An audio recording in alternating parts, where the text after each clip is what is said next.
작가님은 역사와 신화 그리고 현대 도시, 자화상 등 다양한 주제의 그림을 계속해서 그려오셨습니다. 역사는 사람에 의해 만들어지고 신화 또한 인간과 무관하지 않은데요. 작가님 작품 속에 사람을 가져오게 된 계기는 무엇일까요? 근데 대학에서 제가 수업을 받을 때 그리스 시대부터 르네상스로 해서 현대에 이르기까지의 인간이 만들어 놓은 역사에 대한 표현 같은 거는 월등하게 동양과 서양이 차이가 나는 걸 제가 느꼈어요. 유럽의 미술의 역사는 정말 드라마틱한 어떤 장면들이 우리 머릿속에 주마등처럼 흘러가거든요. 아마 여러분들이 아주 익숙하게 아시는 미켈란젤로나 다빈치의 천장화라든가 뭐 낭만주의 시대 때 또는 19세기의 역사와 그림들 이런 데 보면 인간의 그 투쟁, 싸움, 권력 다툼, 그리스 로마 문화 그러한 것들이 있는데 왜 우리 특히 한국에는 그런 게 제가 잘 볼 수가 없었어요. 아주 소수가 있긴 있습니다만 조선시대 내내 뭐 임진왜란을 그린 두세 점의 그림들 이런 거 몇 개를 빼고 좀 이상하다는 느낌을 받은 거죠. 특히 현대의 프로이드 이후에 인간이 갖고 있는 갈등, 소외, 실존의 문제 이런 것들이 유럽회화의 현대미술의 장르를 굉장히 복잡하게 계보를 형성하고 있는데 제가 70년대 학교 다닐 때까지도 한국 작가들의 그림에는 볼 수 있는 거는 이제 국전 같은데 이렇게 앉아 있는 좌상 모델을 그린 그림들이 굉장히 경직된 이제 그런 그림들이죠. 왜 우리는 그런가? 나는 그런 걸 좀 해봐야지.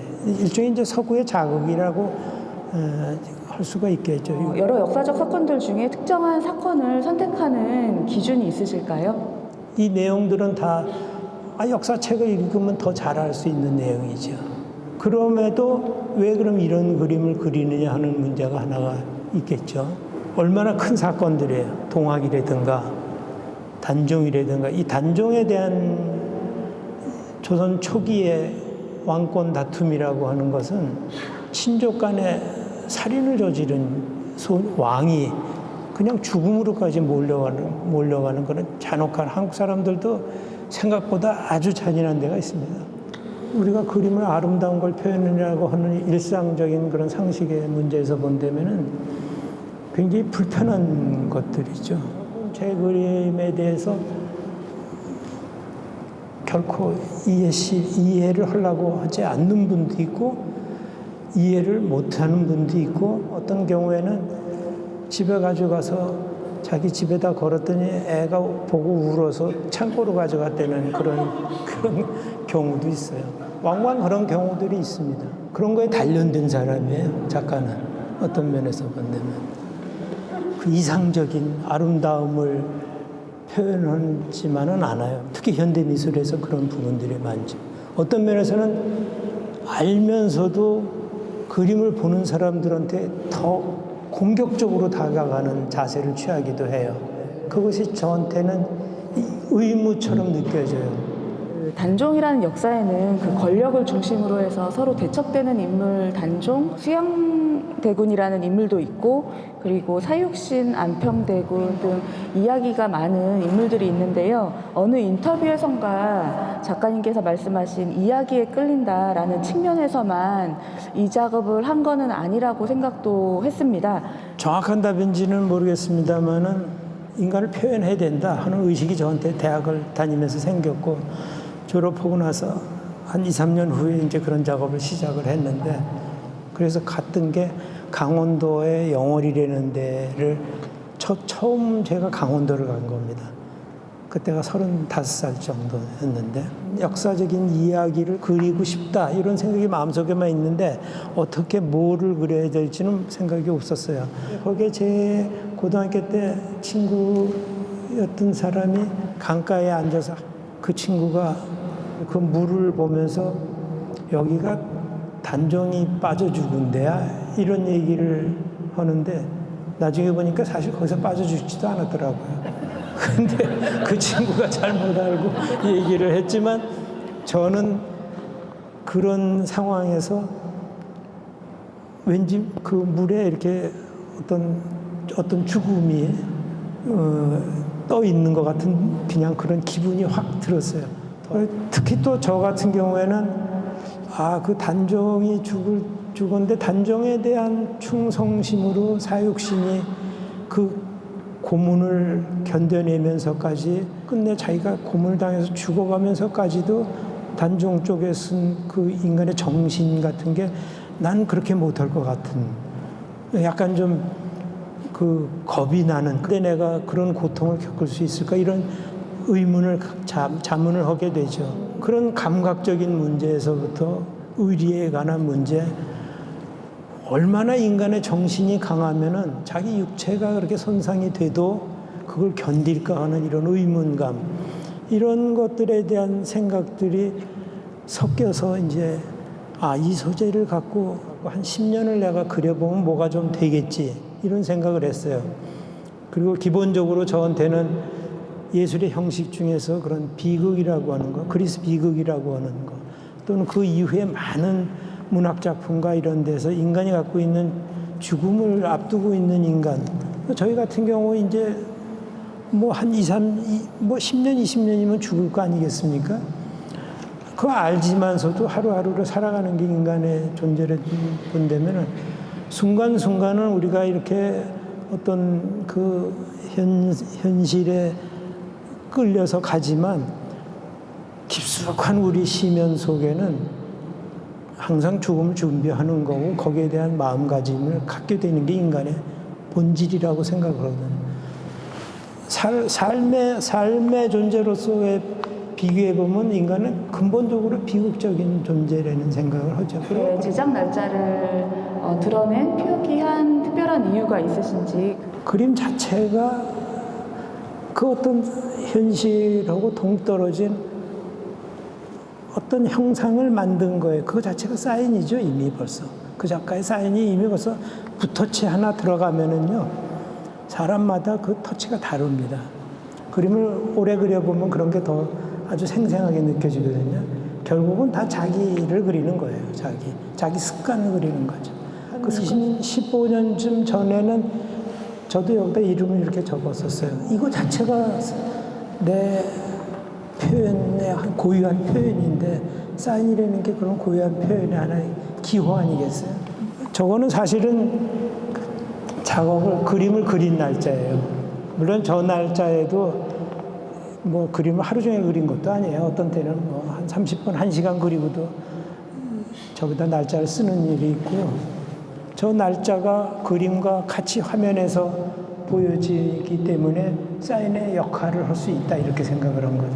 그리고 저건 저 나름대로의 저의 개인적 역사죠. 아까 관람객분들한테 받은 질문 보니까 그 조각 작품에 대한 질문이 2개 들어와 있어요. 그 조각하실 때는 회화 작업과 어떻게 다르게 하시나요? 이런 남과 여와 같이 조각 작품을 시작하게 된 특별한 계기가 있으실지? 네, 입체를 해보고 싶은 거예요. 근데 사실 한 30년 하고 싶은데 그게 훈련이 안 돼 있으니까 그렇게 안 되더라고요.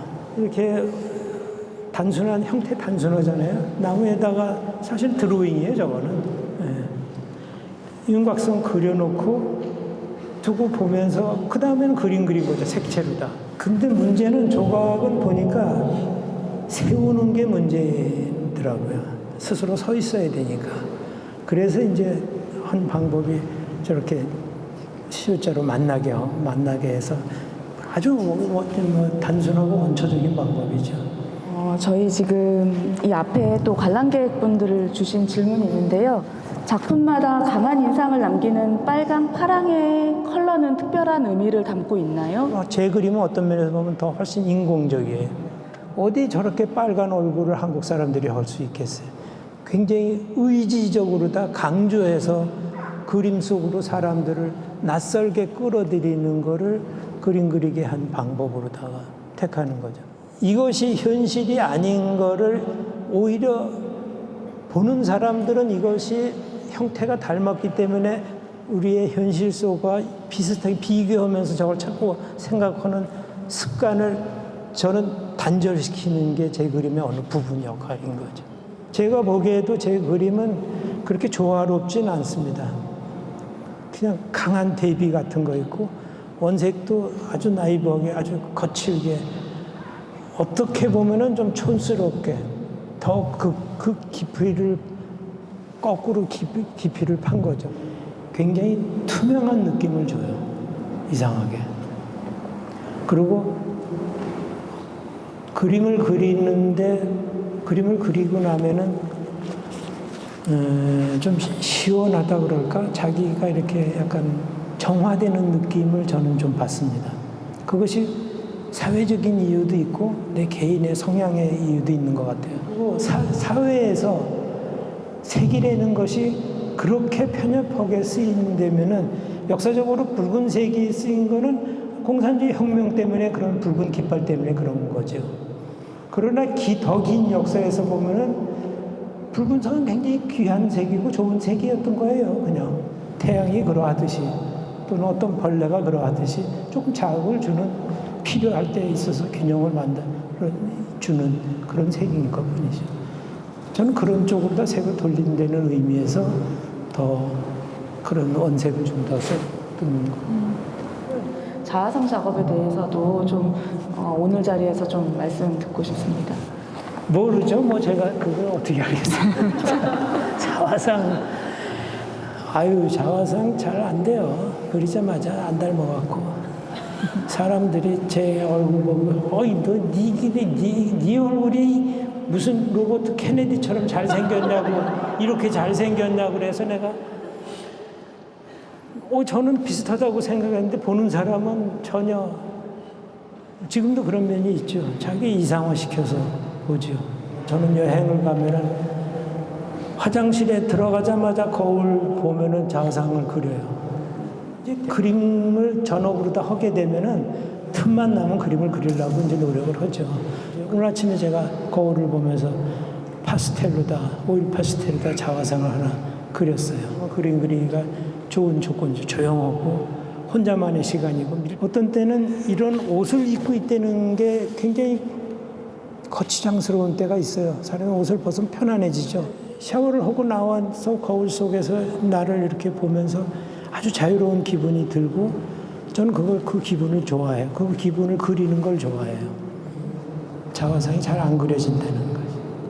어떻게 그려요? 거울 뿐이는 볼 수가 없잖아요. 그건 비춰진 거지 자기가 자기를 보는 건 아니잖아요. 사실 자기를 본다는 거는 남하고 구분 짓는 행위예요. 네. 제가 많은 사람을 봤기 때문에 그런 기억들 속에서 자기 형태만을 구분 지어내는 거울 앞에 있어요. 형태는. 그런데 그거는 좌우가 바뀌어진 형상이지 제대로 된 형상이 아니에요. 지금 저도 그런 갈등 속에 있는 거죠.